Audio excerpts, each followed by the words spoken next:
You're listening to Cottontail's podcast, part of the Silicon Valley Black Project, which produced the documentary film A Place at the Table about the Black pioneers of Silicon Valley.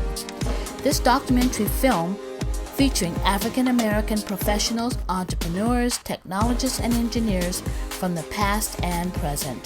Today, my guest is... Today, we are talking to Theresa Isaacs Thomas, former Group Human Resources Director at Abbott Diabetes Cares in Alameda, California. Theresa has held many upper management positions in corporations throughout Silicon Valley. She makes her home in the Bay Area and is sharing her life experiences with us today. How does it feel to be a retired person, and who is Theresa Thomas right now? Well, Kathy, I've thought about my long-term career because in actual terms, I started babysitting in a business at 10 years old. My first job was as a waitress in the Officers Club in Japan at 15. So I'm tired. And I just want to congratulate you, Kathy. You are a role model to a lot of us in terms of retirement for all the important things you're doing, particularly the African American achievements in Silicon Valley and your partnership with Stanford University. It's awesome. And so I'm just delighted to support any of your endeavors. Oh, why, thank you. Thank you. But you mentioned you worked in a club or a restaurant or something in Japan when you were 15. So how did you get to Japan? Okay, well, as you know, my family was a military family, and we lived in 4 countries, in 4 states, and in 8 cities, all by the time I was 17 years old. It started with my parents getting married right out of high school, and my father joining the Air Force, so he could, in fact, marry my mother at 17. They moved to England. That was his first assignment. And so my sister and I were born in Cambridge, right outside of London. And my brother was born in California.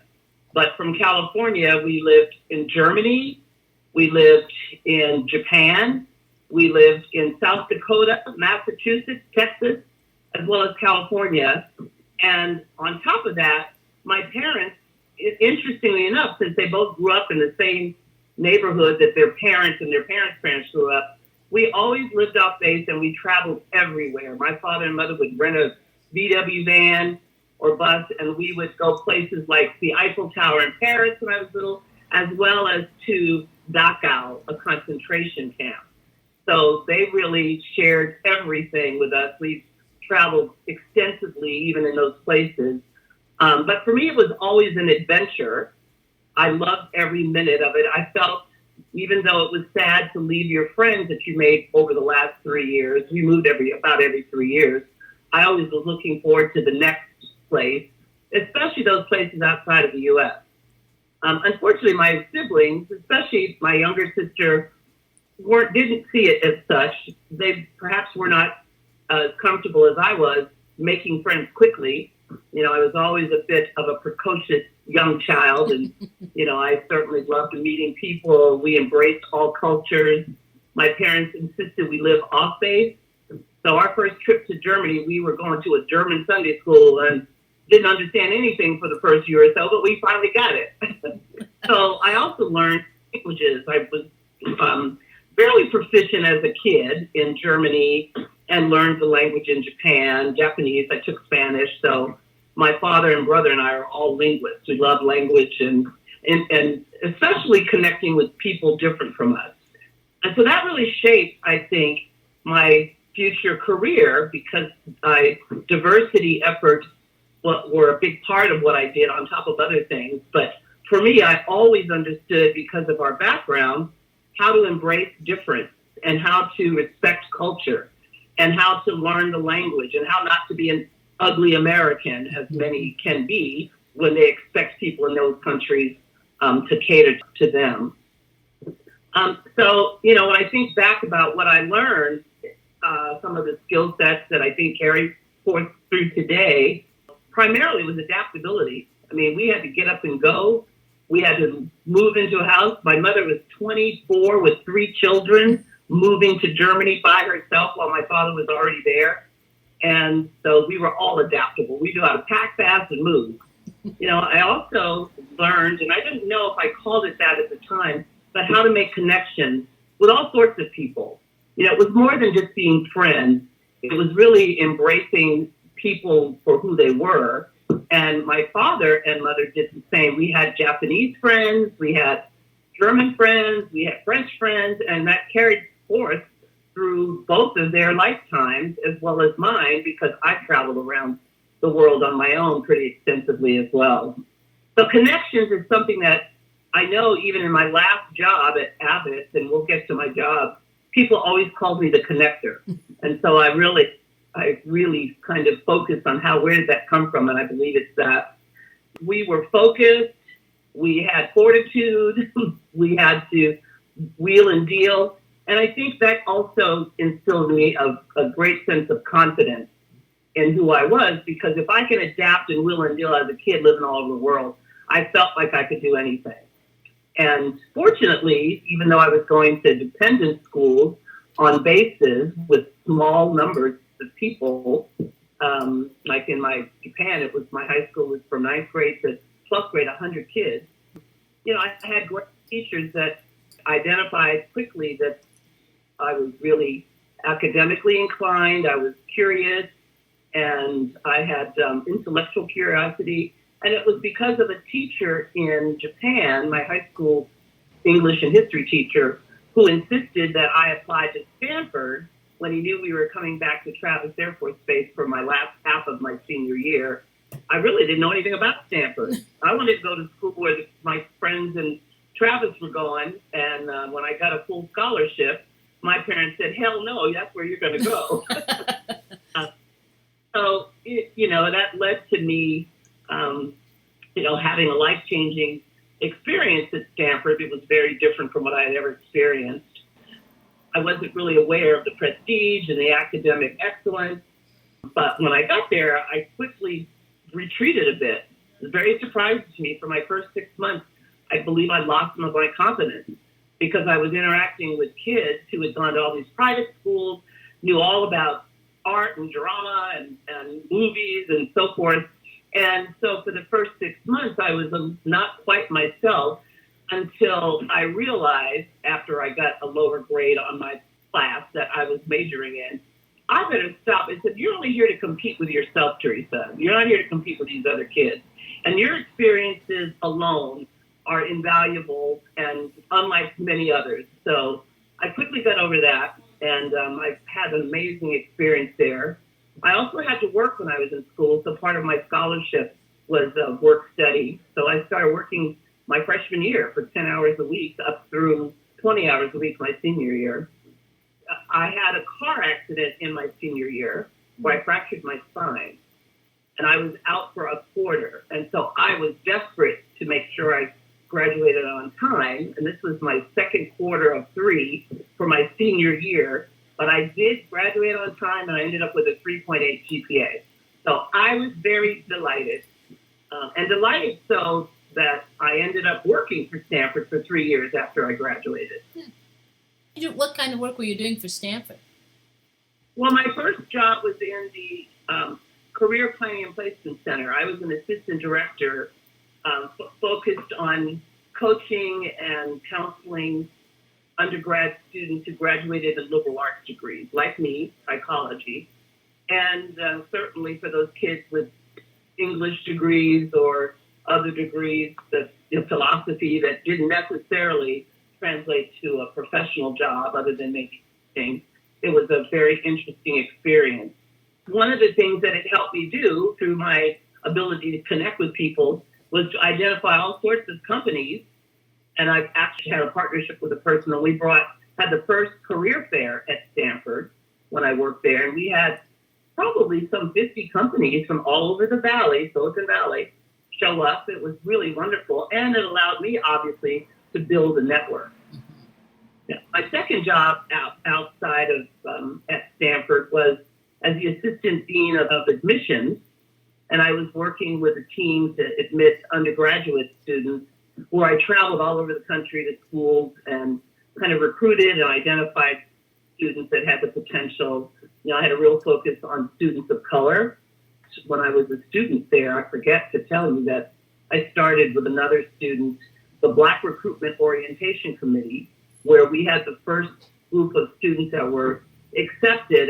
And interestingly enough, not all students of color, especially Black kids, were necessarily interested in coming to Stanford because they didn't really know about it. Much had probably some of the trepidations I had. But we brought them on for a weekend. We had them spend the night with students. We had faculty and staff involved.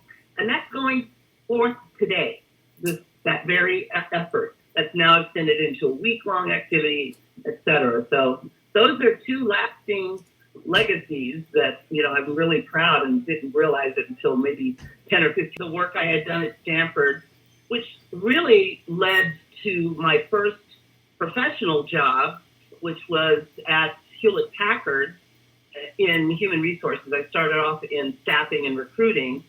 And interestingly enough, it came through my connections because I had met some leaders, including Ken Coleman, who you know, obviously, and Carl Banks, who both interviewed and selected me for a position, which was really pivotal for me because it allowed me to understand the work I'd done with the Career Planning and Placement Center and my psych degree.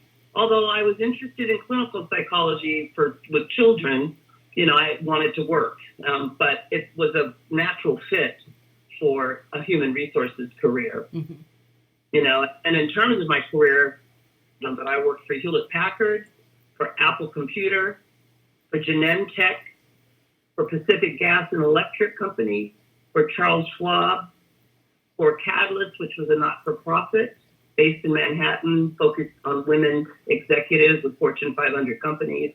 And I worked my final job in-house at Abbott for the last 14 years. In addition, I was a consultant for about a year and a half to two when I had breaks in between jobs, try my hand on it, in the area of EEOC investigations for BART and many other companies, as well as diversity programs and executive search. I worked for Yahoo, BART, and a number of other companies as a consultant. But I found that because of my love of affiliation and my desire to work with teams and with people and see things in place that take root and hold, I realized that consulting wasn't really for me. And so I went into Abbott, where I had I was a global HR business partner and worked in several functions: sales, marketing, regulatory affairs, R&D, quality, manufacturing, and medical and scientific affairs for the 14 years I stayed there. And I had a global role in that. I supported our efforts in the UK and in Ireland. So I traveled pretty regularly there. I supported the vice presidents of those functions and their teams as an advisor and coach, and implemented strategies to help them build and get the most out of their teams. So it was a daunting task because prior to Abbott, I worked in central functions like diversity or training, and never quite closely with leaders. And while I had my love of diversity still in me, the person who recruited me was an African-American woman, VP of HR, said you can still leverage that in working with these leaders. And I found that she was absolutely right. I felt like I had more of an impact, and I could, really help leaders understand the value of diversity and how to be equitable in their treatment of all employees. So it was a really exciting experience. Although the first day I got there, I almost thought, I really hoodwinked them. I haven't done this role before. But what I realized after I started going is that all of my preparation up until then prepared me for that. Yeah. And, I'm glad to say when I left, I had big parties and people really relaying their appreciation for all the support. I still get calls from the day. I'm trying to tell them I don't work there anymore. but I have a natural ability to kind of connect with people and talk real to them, give them straight feedback, but still be supportive. So It was just the most excellent way for me to retire from that company with those experiences that I had. I'm really grateful that I had them. One of the things that I heard you say, and I've heard it said before, particularly with those people who are promoted in their mind above their pay grade, and then all of a sudden they find out they have all these fabulous skills that they've learned along the way. And say, if I asked you to go back to talk to Theresa when she was at Stanford, what would you tell that young Theresa going forward? Well, I tell her the same thing I told myself when I was at Stanford about, I'm not here to compete with anyone else. I'm here to do the job the best of my ability. I know when I put in all of my effort and focus, and I'm satisfied with the results. They may not be always best, but I know I put my heart into it and I learned from them. So I wasn't there trying to pretend that I knew all these things that other people may know. I knew what I knew, and that's what prompted me. And I think the feedback that I was getting from the leaders really surprised me because it just reinforced that I was in the right role. And I think one of the things I learned through those 14 years, especially coaching executives, is I'm not there to be your friend and to tell you what you want to hear. I'm there to earn your respect because I'm telling you what you need to hear in terms of avoiding risk and leveraging talent and developing succession plans and really paying attention to diversity and whatever else is important. And so that became something that I became really proud of because I realized that, I'm not afraid of anybody. In fact, there's a story, one of the head of sales and two of his top leaders were speaking with me over the phone about wanting to lay off or fire a person who'd only been there a couple of months. We had a process in place where went through a performance management process so that we knew we could stand up and look ourselves in the mirror and pass the red face test. And so they were yelling at me, and I said, look, you can do what you damn well please. This is your decision, but I'm telling you, my advice is this. But let me ask you a question. If you were standing before a judge and they asked you, why didn't you follow your process as you have for everyone else? What would you say? And they just backed down, saying, it was the HR stuff. And one of them, subsequent to that, has said to me, Theresa, you were really tough. That you had all three of us on you and you didn't back down. I said, I'm not afraid of you guys. And so that's kind of the attitude I adopted, that I know what I know and I've been around and I'm here to negotiate because I was not the kind of leader, and I think should be true for any role, to immediately say no. I learned to say if I didn't think it was necessarily the right direction, I'd say, let me think about it. But here's some of the implications that I'm concerned about, but let me think about it. And if I waited a day or so, sometimes options would open up in my mind that I had not considered because I was going straight for the no.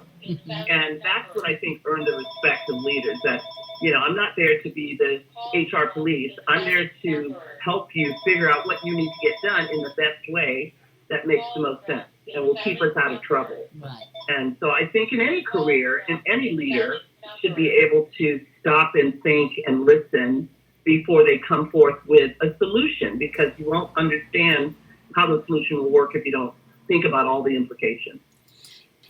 I found that working in Silicon Valley, the impression some of the companies had was that HR was there to give the company picnic and the company Christmas party, Right. but very little should come from us other than what they would desire. In other words, if they wanted to break a law and hire someone who wasn't a citizen, it was our job to make sure that that person got a job, no matter, we had to break rules, whatever they wanted. Right. And so consequently, later on down the road, many of these companies got into trouble because they were not following the letter of the law. And I found that the HR department was failing at doing the job that was required of them. In fact, when I worked for a consulting firm that we did HR training, human resources training, and I gave the example of HR is that middle person that plays both sides of the law. The side that the Mhm. company should be aware of, and the side that the persons who are working for them should be aware of. So, in other words, labor Mhm. law on one side and corporate law or whatever on the other. So you're right down the middle. And so you have to keep Right. both sides out of trouble. And that's kind Right. of the role of an HR person, not necessarily to give the company picnic, but to actually know the Exactly. law well enough to know how to Right. keep them out of trouble. And I think that that's an excellent point because the first HR leader I worked for at Abbott, you know, I didn't consider myself an HR leader. I considered myself a business leader. So whenever I went to the boardroom or went to meetings with all the bigwigs, I'd sit right down at the table and I would ask questions from a business perspective. And so I knew it was important for me to learn the business, know the question asked, and be willing to ask them. But also more importantly is the willingness to say no and stick to it. Mm-hmm. And because I was seen as a business partner, in fact, some of the leaders said, they don't, Teresa's not an HR person. She's one of us. And that was music to my ears, especially when those same VPs and leaders called me for advice because they saw me as one of them. Yes. And I think too often HR people, at least in the past, have been reticent to say no, have been reticent to see themselves as a business leader Mm-hmm. instead of the HR person sitting over in the corner of the room. Don't sit at the table. They're not visible. They're not standing up. And for me, visibility, I always looked at it, I'm going to be visible anyway. I'm an African-American, tall woman, and I'm going to walk into a room and they're going to notice me. I always use it to my advantage. Yes. And so I would go right in and sit right down and start talking. Now, and I wasn't one to talk just to talk, because that's the other thing, or to talk just about HR stuff. We would talk about the business and how can we do this to accomplish this business goal. And that was an important lesson that as I talked to anyone when I was coaching employees, especially people of color or even women, because, we haven't necessarily had the floor. Mm-hmm. We don't necessarily, some people want to fly under the radar and just do their business and sit by the side of the door. And I said, that's not going to get you anywhere. In fact, those are the first people that get laid off because they don't they're not seen as committed and as tough to be able to really have a point of view. And that was one thing. I said, what's your point of view? You have to be willing to listen, but have a point of view. And you can't sit in a meeting every day and not say a word. I coach my own team on that. Good. And in fact, I'd sit in on meetings and I'd sit by him and I'd start making a little motion so he knows it's time for you to speak up. And he was an African-American young man, and today he's an associate director at a company working from his home in South Lake Tahoe that he just bought with his wife. And he really appreciates all the coaching and support I gave him. So you're right, Kathy. We have to get away from that thinking about I'm just HR. Now, I understand the human resource implications of decisions, and that's where that was my sweet spot. So if we're talking about business, then I'm the one to say, okay, let's think about this from your people standpoint. How does that play out? So that's different than just going and saying, no, well, we have to roll out this program and, we'll have the picnic and I'm going to be quiet and I'm just going to talk about HR stuff. Yeah. Unfortunately, that was the impression that they had. It was very hard to establish the HR department. And what we saw happening in the late 2000s was this remote recruiting wasn't attached to the company at all. Same Right. thing with their interviewing and the appraisals. Why are you handing off these essential human resources functions? Right. And consultants. And, Abbott was unique in that, first of all, it's a 99,000 person company. It was larger than that until their pharmaceutical division spun off. But they had a centralized function out of Chicago, which were all the functions like training and development, compensation, benefits, employee relations, and recruiting. Now, we would have recruiting teams at our site, but they rolled up into that. And then our work as business partners was to do none of that. We weren't transactional. We were really there to advise and guide and counsel, and then implement programs that, as as a company, we needed to. And so it was a different model. But I know that companies have gone back and forth from a centralized or decentralized HR model. Mm-hmm. And it just depends on, the cycle we're in. But I think Abbott, that worked well because I was tied to the business leaders. And I went to every one of their staff meetings. I'd meet with them regularly, twice a month, all four of them, if I'd have 4 functions to support. I'd go to their offsite. I would help them shape their offsite. So, we had the luxury, if you will, of being a true business partner and not having to deal with, what do I do about this staffing issue? I need to hire people. I said, okay, let me put you in touch with the team, and then I follow up to make sure they're getting the service they need. So we were brokers of those kind of things. Well, now, you have this language ability, my dear, that I saw. I do? Yes, you do. I saw you in fact, I don't know if you remember, but we were in Reno and we'd had dinner at a Japanese restaurant. And you said, oh, the food was delicious. I'm going to go back and tell the cook how much I enjoyed their food. And when you went back there and you were speaking to them in Japanese, to the point, they were standing there as if they were looking at someone who had just popped in from the heavens. They just couldn't believe they were hearing these sounds come out of your mouth. Yeah. So how have you used your language ability in your career throughout your life? Obviously, if I'm not speaking it every day, I was 17 when I left Japan. I'm 64 now, so. Now, but what I do know is that I recall certain phrases and niceties, like how do you say good morning, hello, blah, blah, thank you, what can I help you with? And I know that in lots of different languages. Whenever I travel to a foreign country, I take a little book, I start learning it because I have a knack for I have an ear for language, to the point where people then think I'm fluent and I have to tell them, no, I'm not. But what I have found is that it creates an opportunity, an opening for that person then to see me as someone that they can relate to. And for me, it's all about that, Kathy. I have this desire to always connect with people. Even when I can give you an example, I was in Germany visiting my brother, and I was there for some jazz concerts all over in Holland and Nice, France, and Montreux, Switzerland. So I caught a train from Germany, where my brother lived, to hook up with my friends in Holland. And on the train, there was a gentleman, a younger one, who spoke a little English, or a little German, and a little English. I didn't speak Dutch. So between our little English and little German, we talked for the whole train ride. And we were even talking about things like the meaning of life. And then it dawned on me that communication is so much more than just the words that are coming out of my mouth. It's really about, body language. It's almost a connection mentally where you're just, really leaning in and picking up what people are saying. So I've always loved it. I know phrases. I'm not fluent in German or Japanese, but I can speak to German and Japanese because we had people all over the world. And I can remember at a conference where I had to introduce our speaker. It was probably a sales conference.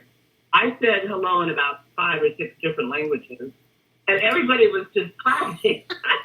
But it's simple, right? And it's just to show respect and to show that I'm paying attention, and I'll do what I can to just respect you and give you, my full attention. So it's been a plus because once I say it, then they want to come around me and talk to me, and so I always had people follow me all the time. Well, don't you think it says to them, first of all, that you took the time to learn their language, and it shows your empathy for them, because language is more than just what you say. It's what you feel about. It's almost like it's a cultural thing to you, a cultural exchange. Just the fact that you, in Spanish, for instance, they have different words for men and women, tells you that they think differently about the two, the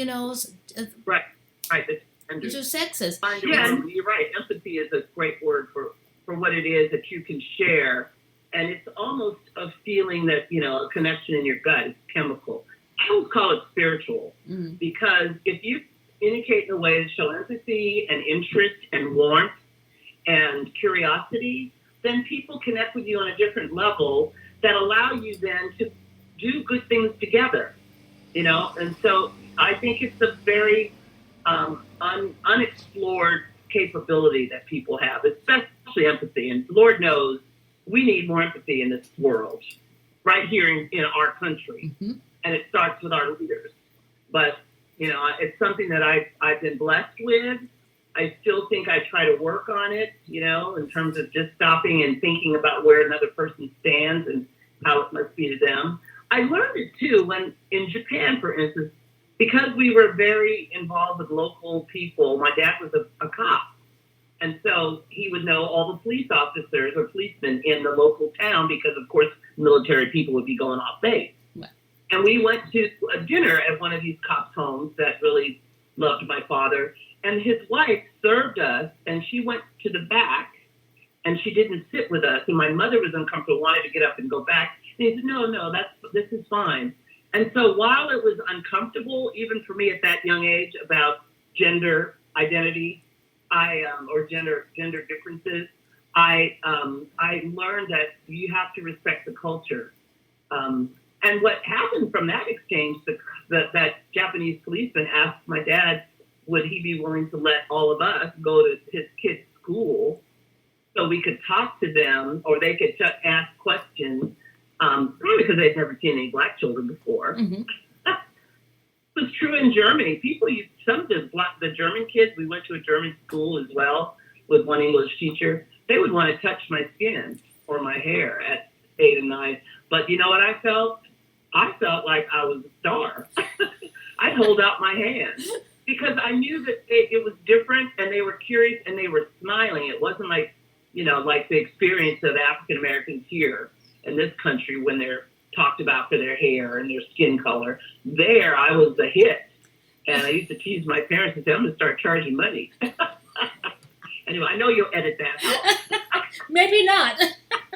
No, I know we had the same experience in England. We were there for Al had business. He used to go over 3 or 4 times a year, and I'd go with him. Anyway, long story short, one of the directors there had his parents who were raised in Germany living with him. They lived out in Bracknell, out in the country. Uh-huh. So we went out to have dinner with the family, and those Germans had never seen a black person. Right. And right. So the mother wanted to drive back into England with us in the car because she just wanted to look at us, And finally, when she said something to her son in German, and he said, she wants to know, can she touch your skin?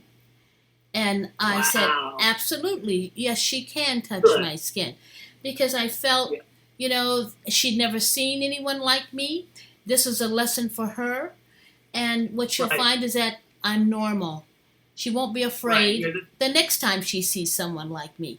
It was a learning experience for her. It was a teaching moment, I felt. Yeah. So, of course, she can touch my skin. A lot of people I tell that story to, black folks, they're not that keen on me letting people touch me for that reason. I know. But I found it to be educational, and I'm proud of who I am. I'm proud of my skin color, my hair. When I was in college, I would perm my hair and roll it up and go about my business. And if people ask, oh, why you don't, I said, that's what we have to do with black hair. This is how we take care of our hair. Exactly. You straighten yours, curl yours, we straighten ours. There's no bones about it. And I think that sharing, that's how you learn about each other. Yeah. Absolutely. I've never been understood why you feel like if someone asks you, if they're being honest and curious, answer the question. Anyway. Right. How are they going to know? Do not be insulted, because we're asking them some stupid stuff too, but we think, we have a right to whatever. Right. Yeah. Stupid stuff. Yeah. Yeah, I've heard them. Just to highlight, Kathy, in terms of my career, my not-for-profit experience. And it was really interesting. I think back to why was I so compelled about getting involved in the community. And it started actually when I was a junior high school student in Japan, and I signed up to be a teen counselor to counsel elementary school kids. Well, I loved it, and not only did I love it, I was good at it enough to be selected to represent Japan, or our area in Japan, at a conference in the Philippines for a month. I stayed with a family at Clark Air Force Base. I was 15 years old and going to this conference about, coaching and counseling and what it means and so forth. So I think that's where my passion was born. And in terms of my not-for-profit experience, I made it clear later on in my career to companies that were interested in hiring me that, this was very important to me, and I wanted to make sure that you supported my efforts. And I was on several boards of directors, as you know, the National Urban League. I was the president for a short term. I was a president of PAPA, and that's due to Harl Banks and Bessie and Ken Coleman, and I was terrified of that, but we had a good year. We did some good things. And I also was on the board of directors for United Way of Santa Clara, where the committee I was on with LaDoris Cordell, I don't know if you know her name. She's a judge, a black judge, yeah. She was the dean of the Stanford Law School, and that's how we met. In any event, but we led the effort to defund the Boy Scouts back in the 90s because they were not supporting gays and to work as Boy Scout leaders. Let's hope that didn't fast forward to what's going on with them now, but I doubt it. And I also worked with Junior Achievement, disability organizations, Hope Rehabilitation, another one, and as well as professional associations. But I can remember a time at PG&E, the CEO wanted me I was the head of diversity and EO. I had a team of about 7 people. He wanted to ask me to help his kids at their school in Orinda or Moraga, one of those, because they wanted to do a diversity day. And they had never done anything like it before. There was not much diversity, and he was concerned. So I went and partnered with the school and with the students, and I had an assembly of 250 kids, whereby I kind of went through this program that was really compelling, and I was stunned by how much they embraced it. And so that became my thing. Whenever I went to another company, I'd say, okay, I need a half a day off a month to go do this training. I did it in East Palo Alto, in Oakland, and all over in San Francisco.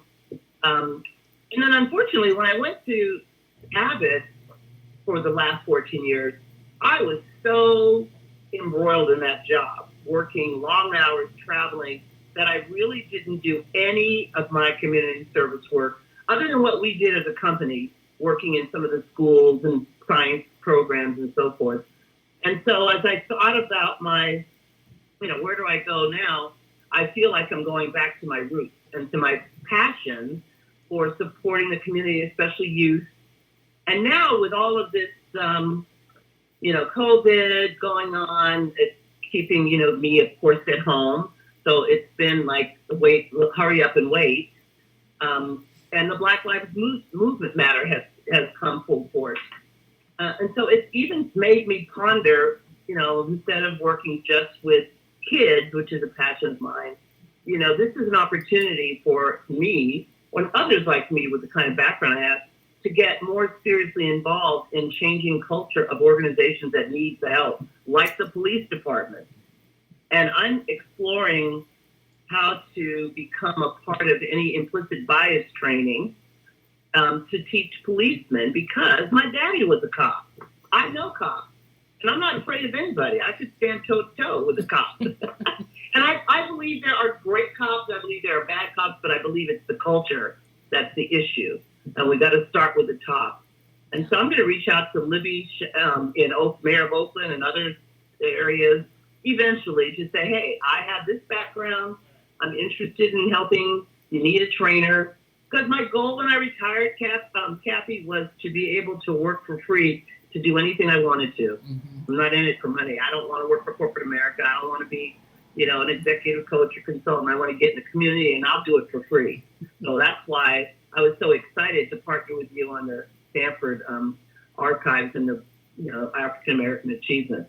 Mm-hmm. So I'm just waiting, but I'm looking for opportunities that I can do even from my home, like this, because I never would have imagined I'd be on a podcast. Well, that was one of my questions: is what are you going to do next? And I think you answered it well. I'm hoping that the message gets to Oakland and to those cities that need a trainer, that they hear you or hear of you and come forward.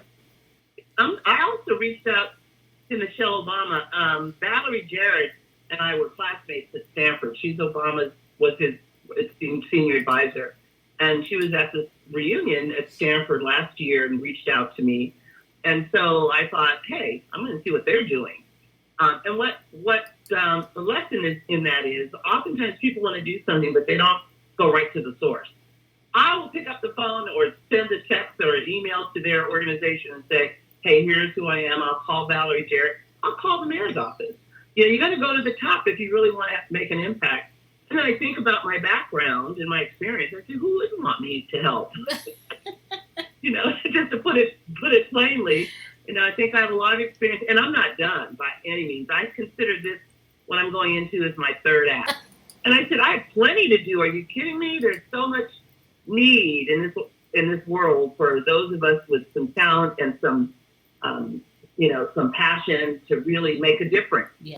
We're at a time where it really is a tipping point has been reached. Yep. And what happens once it tips, then those people who have the most to give to make that change need to step up and be there. Right.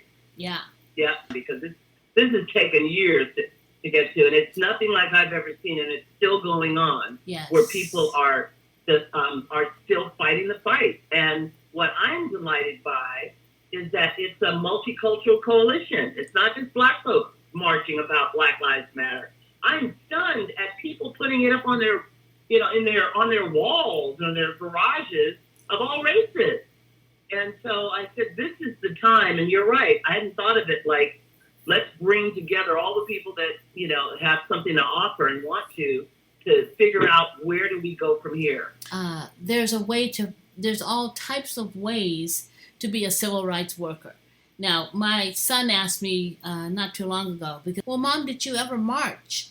And I said, no, Christopher, I had 2 little boys, and I just didn't think it would be expedient of me to risk my life marching. Not only that, I'm a Californian, and I probably would have been arrested for fighting back or, me too.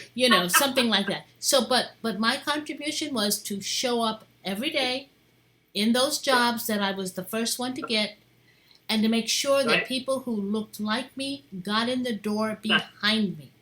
Because once all the marching stopped, there had to be people there to implement those programs that we said we needed. And if I was there, if I was at the table, they would be implemented in a way that would be effective. Absolutely. You can't help people without a systematic approach that's business-oriented, that's profitable enough for you to stay in business. That's right. And that's the thing. It's really about having candid conversations. I have literally laid off people, but have done it in a way to explain the reasons with the leader and then what the benefits were and what we could do to help them and support them. I have cried with some of them a little bit. And at the end, I get hugs and people telling me that it was the most, sensitively handled prop. So they're thanking me. Yeah. Because it's all in your how you can empathize with a person, and it's also about being candid and straightforward. Right. Yeah, and they need to know the truth. I interviewed a gentleman at Hewlett Packard. He owned a little company back east, and in the process of the interview, he shared with me the fact that he would have to go back and lay off a good number of people from his company, and he was really upset about it. He said, I just don't know how to approach them, and I don't know, because I'm going to disappoint them. I said, what you do is you be as honest as you can. You tell them exactly what you told me, the reason why you have to do this, and they'll understand.